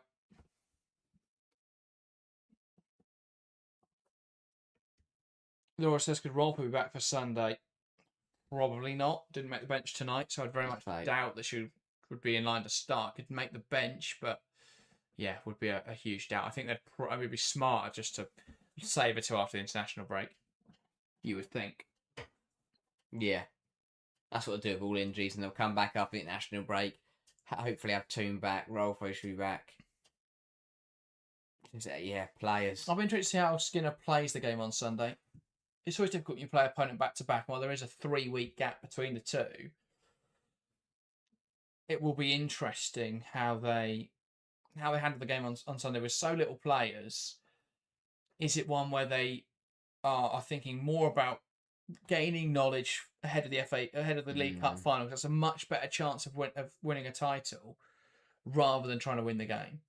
I'm not saying they're going to write it off for a second. Obviously, they'll go into the game with the intention of trying to win it. But I think there will be part of United's backroom staff going, look, it's going to be really difficult to compete across all these competitions. We'd rather try and win the League Cup final now we're in the final, and then get European football and see how far we can go into the Champions League. It is Sunday more of a. I mean, I think they'll obviously try and win it, but it'll be difficult. Yeah, it's a tough one because the way they'll look at the FA Cup now, and I think the way that, especially United, but even Chelsea look at it, is that the winner of the game on Sunday probably becomes the favourite, or at least City are strong favourites.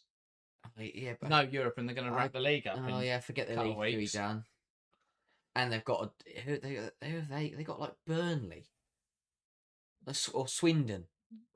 No, I think they've got Swindon. Sheffield United. Sheffield United, that's the one, not Swindon. Here's Mallard on the left-hand side, carrying it forwards.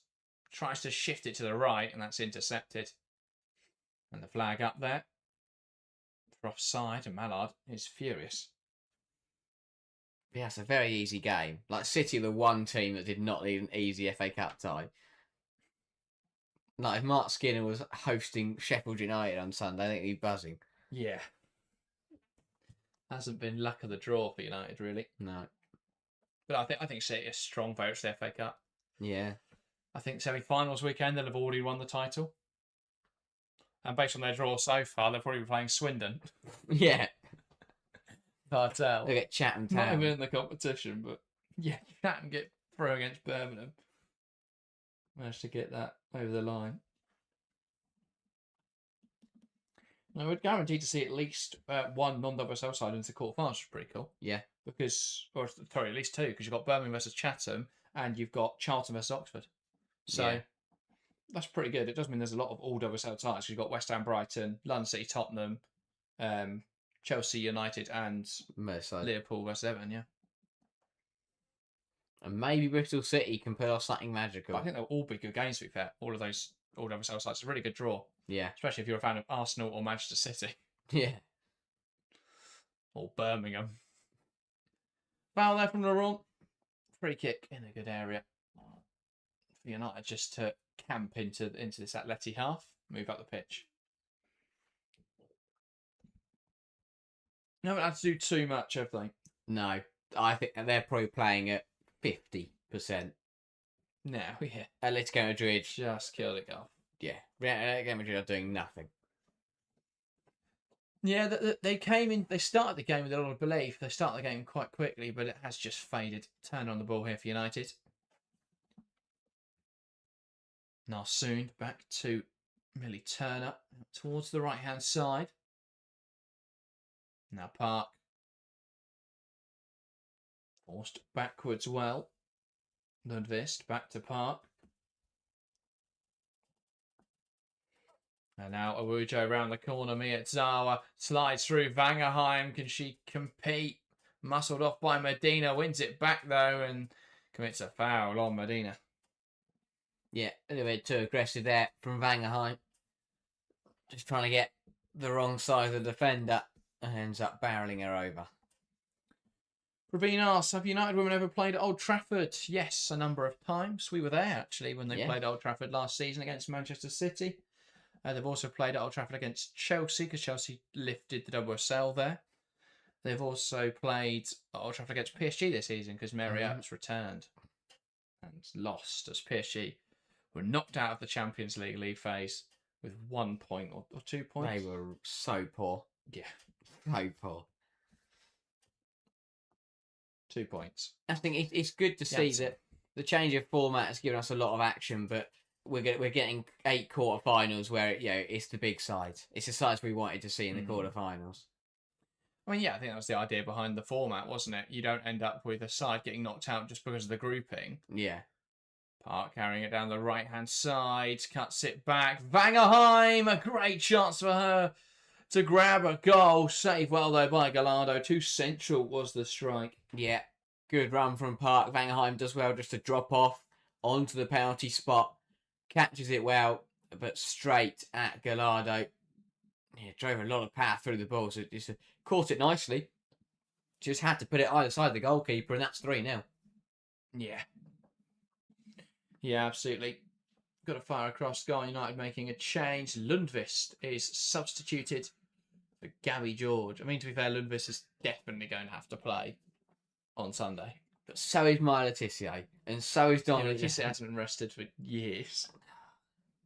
And Turner's just come back from injury, and now she's going to play 90 minutes. Hannah Lundqvist is probably, out of all those 4 defenders, Hannah Lundqvist is the most capable of playing 90 minutes back-to-back. True, but ball in, header wide. She's on a yellow card. That's another thing. Yeah. Yeah, absolutely. Yeah, you don't want to get sent off tonight. Then you might not have a right-back option against Bayern. Yeah. I say Letitia's done well as well to dodge a yellow so far, which is important. There's been a few times when she could have made a challenge, but opted not to. Fiona Benitez coming off. Has she tapped the ball tonight? Not really. She has not been massively involved. No. She started very positively. Katharina Kuhl on to replace her. And then Andrea Medina withdrawn for Rosa Ottoman. Goes down the line. Jensen, good hold up. Back towards Ottoman. And now Atleti going back to Gallardo. I think, yeah, Benitez was withdrawn there. Miyazawa Mallard gives it away. Not a terrible area, though, to lose possession. Just would have given United a chance to get another in this game. But one half the field, cleared away. And Letitia winning the header. Narsoon sending that one the wrong direction.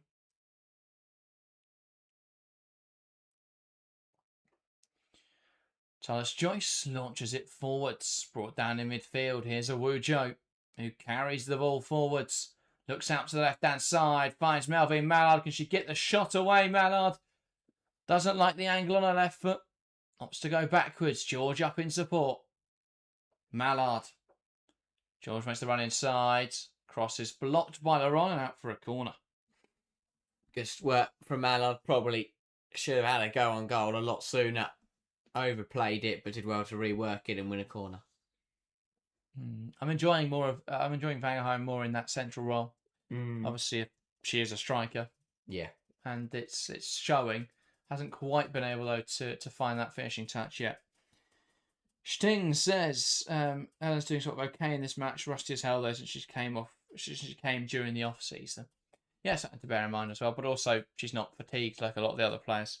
That's why that sharpness is missing. She seems to have built that fitness quite quickly.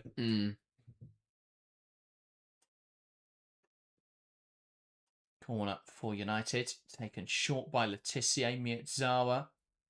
Delivers it in towards the back post. Not a great delivery. One well here by Narsoon, who looked for the cross and isn't able to keep that in play.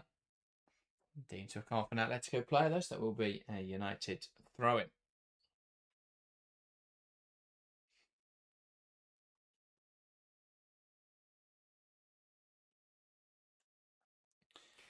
And the camera cuts to Jose Herrera, a manager who has only taken charge of a few games for Atletico, but hasn't exactly picked up the results that dramatically. No, he'd hoped to get more from the first leg, and then tonight his side played positively, came into it optimistically, and started well. Couldn't find the goal though, and were punished for it, and have been on the end of a bit of a rough aggregate scoreline. Yeah, indeed. Ball back to Letitia. Carrying it forwards. 20 to play. Can United add any more to this scoreline? Lifted out towards the right-hand side. Park. Goes back into Janssen. Miyazawa. Now Janssen. And Miyazawa goes back to Tullis Joyce. Mallard trying to hold up the ball. One back in there. And now Fernandez carries down the right-hand side. George sticks with her. Fernandez tries to get around her. George. Well, that looked a little over the line. The referee, though, waving it away. Vangerheim does well to hold on to the ball. Loses out. Now coming forwards, Sariegi. Bartel. Recycled to the left-hand side.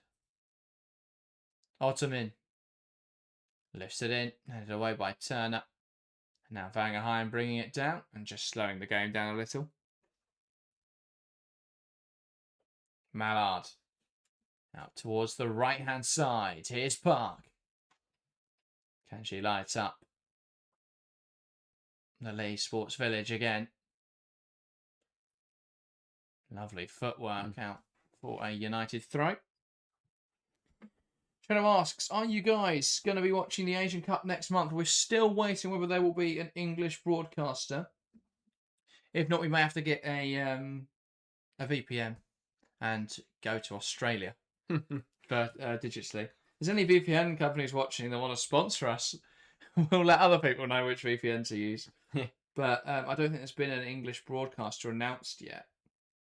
But if there is, or if we can get a VPN that works, we will probably... we'll probably live stream it. But yeah. So there hasn't been anything announced on that one. And depending on kick-off times. Well, I've got nothing on. I'll probably be live. 2 a.m. Yeah. Bangladesh versus India. I'm here for it. But I want to do a video on it as well next week, so look out for that. I've got a lot of research to do over this midweek, but yeah. Look out for that next Friday. Should be a good tournament. Yeah, I'm sure it will be. Laurent. I think they're difficult ones because they interrupt our the European schedule. I think a lot of people don't really pay attention to them because you've still got the Dutch action going on. But I think it's going to be a really good tournament. Yeah. Yeah, absolutely. It's and also we've got the next 2 weeks where I'm not that worried about the internationals. As I know they're World Cup qualifiers, Yeah. but I'm going to be honest. Well, we'll be live for them, and on that stream, I will go. I will act all very excited. I'm not that bothered about watching internationals outside of major tournaments. They're just not as fun. And I think it just depends on what nation you are. yeah, absolutely. Like I understand. Park cuts inside, takes aim off the post. Like, if you're a nation who don't qualify for loads of tournaments, and the qualifiers are the thing you get excited for. But for England, it's not that interesting to watch the. No. And I've been to a few qualifiers and friendlies and stuff, and the atmosphere is never great. So yeah, but yeah. Shadow says I'll be watching it since my country's playing, so I'll do everything I can to find a way to watch it. Love it, Shadow. Where are you from, by the way? I completely forget. But well, we'll cheer them on because I've got no one else to cheer on apart from Asia for Sam Kerr. Not Asia. Asia, Australia. the whole continent. Yeah, I'm cheering on Asia at the Asian Cup. I hope Asia wins it. I think you might win. Yeah. I was gonna say, yeah, I have no horse in the race. Really? I thought you were a big Nepalese man. Yep, love them. I think even are they in the tournament? I have no idea. Probably not. But yeah, so I mean, what United lose Miyazawa? Is that the only one they lose? Yeah, that's pretty big. That is big, but it's not like in terms of the number of players. Like if they had the injuries they have now and they were going to lose 3 or 4, I mean Arsenal losing half their squad. Yeah, because they've just got a couple of. They've got no Catley, no Ford. They refuse to sign Japanese players. So Arsenal are missing 3. Yeah, it's Man City who are hit the hardest because their team is just Gareth Taylor, Japanese, and yeah. Obviously they've also got Mary Fowler, who while hasn't been fit much this season, has gone with Australia. She wouldn't call that. Yeah, but to be fair, I don't think she's going to start. No, and if she can play, then she's going to build her fitness and come back for City. And they don't need her. So. They need to win 3 games. Great turn from Van Gaal, brought down by Perez. He'll probably go into the book for that one. Yeah. Shows I don't think I've ever mentioned it, but I'm from Taiwan. Nice. Well, I look forward to seeing incredible. Taiwan at the Asian Cup. That is brilliant. But that's why I'm saying watch the Asian Cup, because you get to watch Taiwan. They're never going to be in a men's international tournament. They're never. I mean, no, don't write them off. I can't imagine they've got the best cricket team or rugby team. So, yeah, it's a great opportunity for them and for the country. I'm trying to find the draw. It's not on Wikipedia. Phenomenal. There we go. It's Australia, the hosts. Yeah. South Korea, Iran, and the Philippines in Group A. Then North Korea, China, Bangladesh, and Uzbekistan. That's a great group. That's a phenomenal group. That is a great group. And then Japan, Vietnam, India, and Chinese Taipei. Chance now for Atletico. Can they find a route to goal? Fernandez plays it towards Lawani. Cuts it back, and that's cleared away. Hang on, where are Taiwan?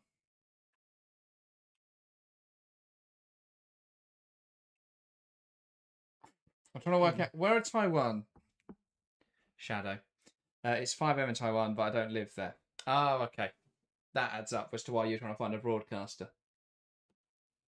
No yellow card this time for Laurent, I think. Yeah, just brings down Banger High. Drags her down. Oh, that's going to back line picking up yellow cards. Not being the night they were looking for. Shadow Football says Chinese Taipei is Oslo. Oh, yeah. No, I should know that. My geography is not as good as it should be to talk about this. Oh, Wuzhou. Look forward to the preview. It's not. No. So there's some great groups in there. Yeah, I think it's going to be a very competitive tournament. I think it's ultimately going to be between Japan, Australia. I'm rooting for Uzbekistan. And North Korea. I think North Korea are going to win. Yeah. They've got the biggest threat. And not on the pitch. Atleti playing forwards. Bartel. Laurent. Now Fernandez. And George knocking that out of play. Yeah, so Taiwan begin their competition against Japan.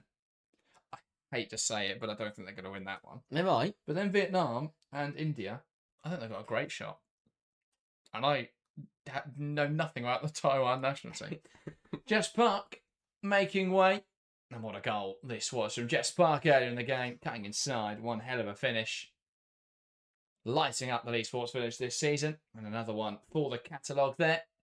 Departs to give a debut to youngster Anderson. Like that. 13 minutes for Anderson to come on and show what she's made of. Give Park a rest. And yeah, good opportunity for the youngster.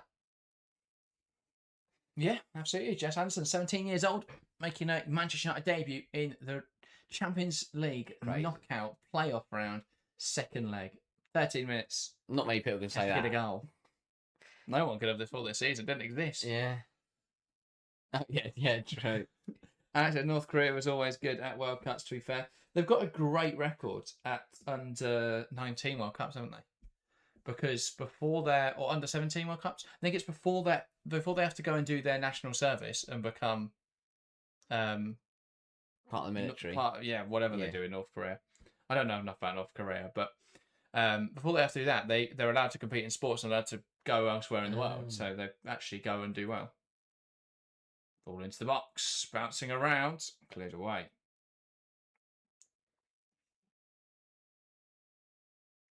Zara sees it out well. Trevor says that all of our outfield players off the bench now. God forbid someone gets injured, otherwise we'll have to see Rendell play outfield. But okay, maybe that one's a bit too stupid for me to suggest. But would you not stick Rendell at left back? Would you just arrest Letizia? You bring Janssen into centre half and put Rendell right back. Would you not just find a youngster in the youth side who can play at centre half? We've got to register 10 minutes. But under 18s have to be registered, surely? I don't know. Oh, yeah, maybe not. So in that case, they should have just thrown loads of youngsters on the bench and brought them on at half time. Yeah. Just anyone, even like a 14-year-old centre half. Here you go. Good luck. Is the Champions League. Out towards the right-hand side, flicked on by Katharina Kuhl. And that's won back well by Fernandez, who'll poke it through. Jensen jostling with Letizia, takes aim. I don't think Kayla Rendell would have dealt with her as Letizia did. Atletico aren't going to score, are they? Across this tight. They had so many chances. Again, it's good play, but Jensen gets the shot off. But Talis Joyce can save that. Watchalong, of which I can't quite hold it up. Not soon. Finding Jess Anderson. Backwards away on the right-hand side. Good for her to get a goal, wouldn't it? Yeah, I mean, of course. Would be a great moment for her. Yeah. And for United, adding another one to the tally. And I'd actually... could be the youngest player to score in the Champions League. Must be. I don't think it is, because there'll definitely be a 16-year-old who's done it. Or someone in the qualifiers, or like 20-odd years ago, early on theirs, just threw on a child. Wendy Renard. 16-year-old Wendy Renard. No, it only comes up with the men's ones. Google, sexist. Rubbish. See if I can find it. No. You'd think actually Women's Champions League youngest goal scorer would bring it up, but... Yeah. That's exactly what I'd call it. I've got WSL, which is Izzy Hobson. Yes, against Manchester City. Lily Johannes. 16-year-old called for Ajax. That adds up. Just a couple of years ago. That adds up. So no, would not be the youngest goal scorer. Ball back now to Gallardo. Big 9 minutes. 5 goals needed. Ball down the line. Luani spins well. Turner stops her in her tracks and back now to Fallon Tullis-Joyce, who will launch that ball forwards. And it's going straight through to Vangerheim. Up against Perez. Comes inside, plays it across to Jess Anderson, who takes aim. Gallardo spoils the fun by making a save. Should she square it? Absolutely not. Fair play to her for taking that on. Good from You've got Vangerheim. it, haven't you? Again, Vangerheim should definitely play this left, but no. I like it. Plays into the youngster. And absolutely, that was her one chance of the night to potentially score on debut. Shot on target in the Women's Champions League. Yeah. Even if you never make it, you end up playing in the Women's National League or something. Everyone will sit here and say she should have squared it, but no one in that moment is passing it. If you're if you're in Anderson's position, I'm lacing it top corner. Yeah, rubbish strike. She should have done much better. Anderson carries it forwards. Flying here is Jess Anderson. Does take aim with this one. And it's saved well by Gallardo. That one she should have squared. Yeah, that one should have squared. But again, brilliant drive. Really good use of burst of pace. And probably should have looked to cut the ball back. But 2 shots on target now in the Women's Champions League. Yeah. Praveen says, do you guys rate Fiamma a WSL move? I think she's in that weird bracket of players where she's not good enough to play for any of the top 4. It's not the kind of signing I don't think that Tottenham would make. No. And then anyone below that should be good for, obviously. But they can't really afford her.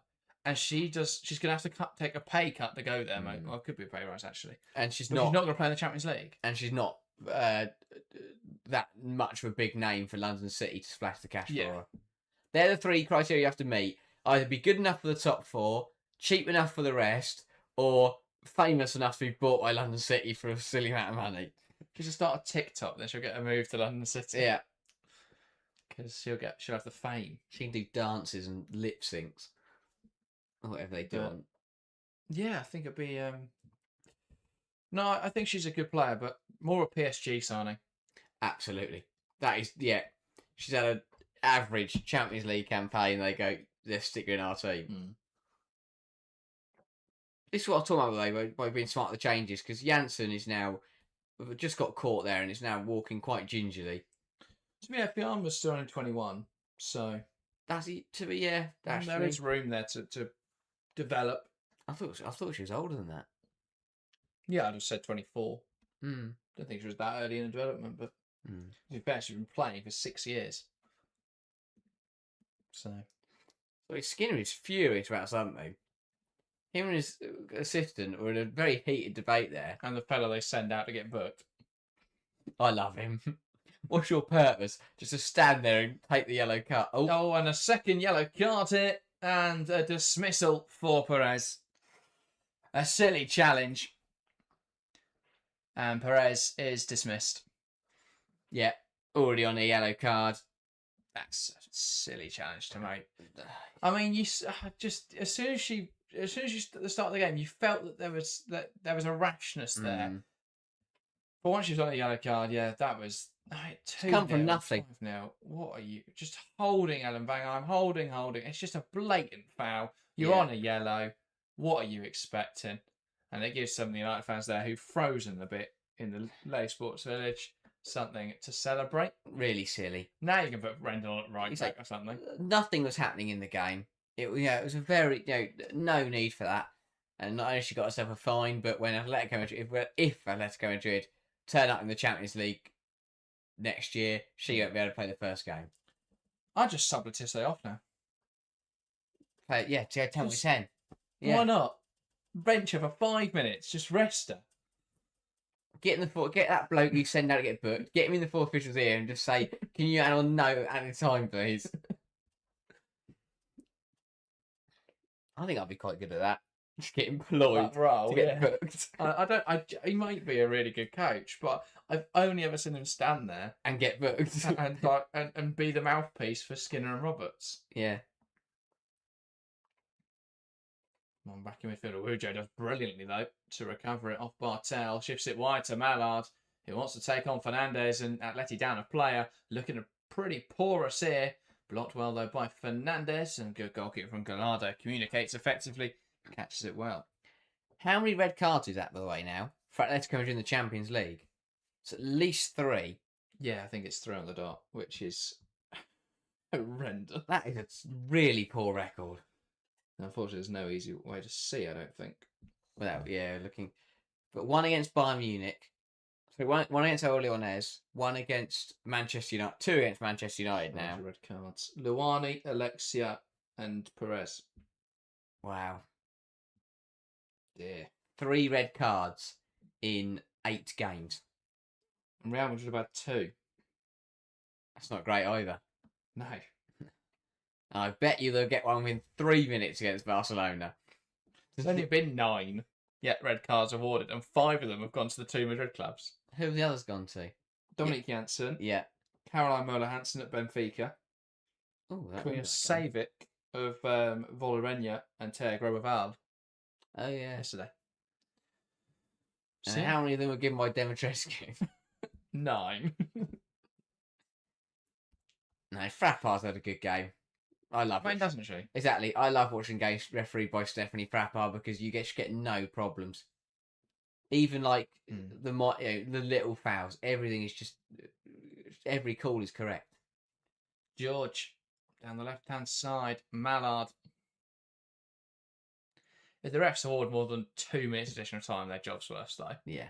Come on, Frappart. This This time's been over before it started, and then definitely since that second went in for United to make it 5. Loani drives it forwards.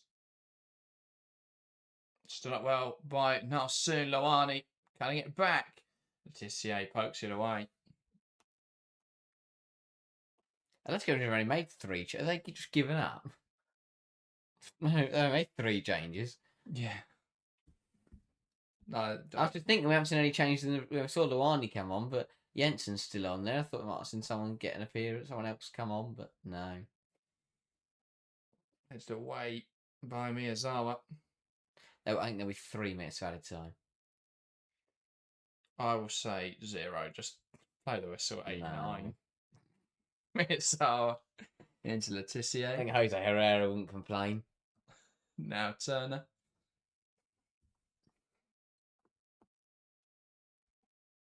Letitia studs in the ball. Happy to take her time. That's a misplaced pass though. Towards Dominic Janssen. Yeah, look at Mark Skinner, and you wouldn't think his side of 5 up on aggregate. To be fair, he looked quite bored, Mark Skinner. I guess there's not much you can do as a manager when you've made all your subs and your side are cruising. I mean, yeah. It's been very comfortable for Manchester United again. Yeah. It's the thing, I think this run, it's not been shiny, but they have had... So they've got the results. Yeah. They haven't lost yet in 2026, have they? Don't think so. No. The only blemish is that draw to Arsenal on the 10th of Jan. Other than that, it's been a very positive run. No other side can say that they've done that. Yeah. Well, at the Emirates as Apart well. from Arsenal. They're the only side that have got a result at the Emirates. So they've got out the big sides. Obviously Villa. Well, City. No, City lost that, yeah. So. Yeah. So I mean, City lost, Chelsea lost. Chelsea drew. True. Tottenham haven't been there yet. That would draw. Yeah. No, That's a draw. And one additional minute, the UEFA yeah. officials have some common sense. That's why Stephanie Pratt likes to It's do been- games. Player of the match? Player of the match. It is Jess Park. Yeah, I will say Miyazawa. Why? She's pretty good. Got an assist. Yeah. Sorry. No, there was I think it's being given a foul the other way because Anderson did push her, And there's handball. but she did catch them on the middle area. Carter in. United fans have had enough. Miyazawa got an assist and was just really good. Yeah. Lots of touches. All lots of round. involvement. Good for everyone involved at United. Defenders did well when they're under pressure for those 15 minutes. Yeah. Such Joyce must be cold. She did make 4 saves. Harry then came after the 15th minute. 1. Well, she might have to make one here. Lavani cuts inside. Can she get a shot away? Janssen stands her up. Loani not really going anywhere here. Now Jensen drives towards the byline, cuts it back. Fernandez will get there. George able to head the ball away, and Taylor George makes a bit of a mess of that, but does claim it. And that's the final whistle here at the Leeds Sports Village. Manchester United 2, Atletico Madrid 0 on the night. A 5-0 victory on aggregate as United progress to the quarter-finals. Their first season in the Women's Champions League sees them into the last 8. They'll take on Bayern Munich, which will be a very interesting matchup. Join us for that in late March. That is everything for tonight's stream, and that rounds up a week of Champions League action.